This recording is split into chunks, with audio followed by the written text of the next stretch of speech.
বৈষম্যবিরোধী ছাত্র আন্দোলনের আহ্বায়ক হাসনাত আবদুল্লাহ বলেছেন, বিপ্লবী ভাইয়ের শাহাদাত আমাদের ব্যর্থতা। আমরা এতদিন পর্যন্ত সুবিচার নিশ্চিত করতে পারিনি। আমরা আওয়ামী লীগকে নিষিদ্ধ করতে পারিনি। এই ভূখণ্ডে হয় আমরা থাকব, না হয় আওয়ামী লীগ থাকবে। এদিকে রাত 9:15টার দিকে কেন্দ্রীয় শহীদ মিনারে গাজীপুরে হামলার শহীদ শিক্ষার্থী আবুল কাশেমের জানাজা শেষে লাশের কফিন নিয়ে মিছিলে তিনি এসব কথা বলেন। হাসনাত আবদুল্লাহ বলেন, আজকে আয়নাঘর প্রকাশিত হয়েছে, আজকেই অভ্যুত্থানের বিষয়ক জাতিসংঘের রিপোর্ট প্রকাশিত হয়েছে, আজকেই আমাদের ভাই শহীদ হলেন। বিপ্লবী ভাইয়ের শাহাদাত আমাদের ব্যর্থতা। আমরা এতদিন পর্যন্ত সুবিচার নিশ্চিত করতে পারিনি।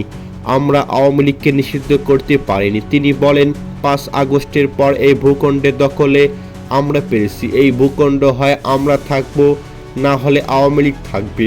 বিপ্লবী ও আওয়ামী লীগ একই সঙ্গে এদেশে থাকতে পারে না। আমরা স্পষ্ট করে সরকারকে বলতে চাই, অতি দ্রুততম সময়ের মধ্যে আওয়ামী লীগের প্রতিটি নেতাকর্মীর শাস্তি নিশ্চিত করুন এবং আওয়ামী লীগকে নিষিদ্ধ করুন। এদিকে গণহত্যার দায়ে অভিযুক্ত দল আওয়ামী লীগকে রাষ্ট্রীয়ভাবে নিষিদ্ধের দাবিতে বিক্ষোভ মিছিল করেছে জাহাঙ্গীরনগর বিশ্ববিদ্যালয় শিক্ষার্থীরা। এদিকে রাত 10:30টায় বিশ্ববিদ্যালয়ের মুরাদ চত্বর থেকে বিক্ষোভ মিছিল শুরু হয়, প্রধান ফটকে ডেইরি গেট এসে শেষ হয়। এদিকে মিছিল শেষে ছাত্র অধিকার পরিষদের সাধারণ সম্পাদক নাজিরুল ইসলামের সঞ্চালনে বক্তব্য রাখেন বক্তারা। এ সময় বক্তারা অবিলম্বে আওয়ামী লীগকে নিষিদ্ধের দাবি জানান এবং আওয়ামী লীগের বিষয়ে বর্তমান সরকারের নীরবতায় সমালোচনা করেন।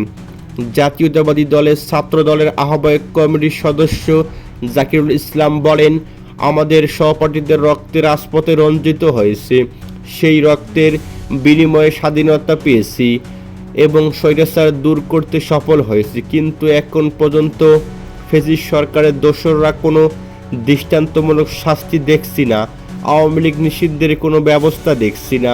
সাধারণ শিক্ষার্থীদের ব্যানারে আওয়াজ তুলতে চাই, দ্রুত সময়ের মধ্যে আওয়ামী লীগের দোসরদের বিচার ও সকল ধরনের রাজনীতি নিষিদ্ধ করতে হবে। এদিকে জাহাঙ্গীরনগর সাংস্কৃতিক জোটের আহ্বায়ক মাহফুজ ইসলাম মেঘ বলেন, আমরা দেখতে পাই এখন যদি ইউরোপ মহাদেশের নাৎসি বাহিনীর নাম মুখে নেওয়া হয়, নাৎসিক বাহিনীকে সাপোর্ট করেন, তাহলে আপনাকে সমাজ থেকে বিতাড়িত করা হয়।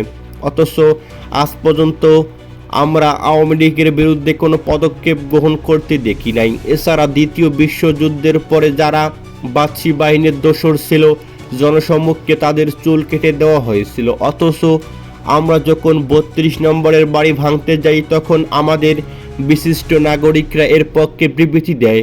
আমরা চাই শেখ হাসিনাকে অতি দ্রুতই দেশে ফিরিয়ে এনে বিচারের মুখোমুখি করতে হবে এবং আওয়ামী ফ্যাসিস্ট আওয়ামী লীগকে চিরতরে রাষ্ট্রীয়ভাবে নিষিদ্ধ করতে হবে। এদিকে জাবি শাখার শিবিরের সাংগঠনিক সম্পাদক মাজহারুল ইসলাম বলেন, 2024 সালের আমাদের ভোট দেওয়ার অধিকার কেড়ে নেওয়া হয়েছিল। এছাড়াও 2014 সালে আমাদের ভোট দেওয়ার অধিকার কেড়ে নেওয়া হয়েছিল। এছাড়াও 2018 সালে আমাদের ভোট দেওয়ার অধিকার কেড়ে নেওয়া হয়েছিল। রাতের আধারে ভোট কেটে সকালে ভোটের মূলা ঝোলানো হয়েছিল। 24-এর গণ অভ্যুত্থানের পরে আমরা একটা নতুন বাংলাদেশের স্বপ্ন দেখছিলাম, কিন্তু আমরা দেখতে পাচ্ছি একদল মানুষ উড়ে পড়ে লেগেছে। আওয়ামী লীগকে পুনর্বাসনের জন্য আমরা বলে দিতে চাই, কোনো প্রকার তালবাহানা আমরা মেনে নেব না। অবিলম্বে আওয়ামী লীগকে নিষিদ্ধ করতে হবে। এদিকে বৈষম্য বিরোধী ছাত্র আন্দোলনের আহ্বায়ক আরিফুজ্জামান উজ্জ্বল বলেন, গণহত্যার পরে যে অন্তর্বর্তীকালীন সরকার দায়িত্ব নিয়েছে, তাদের প্রধান দায়িত্ব হওয়া উচিত ছিল আওয়ামী লীগকে নিষিদ্ধ করা।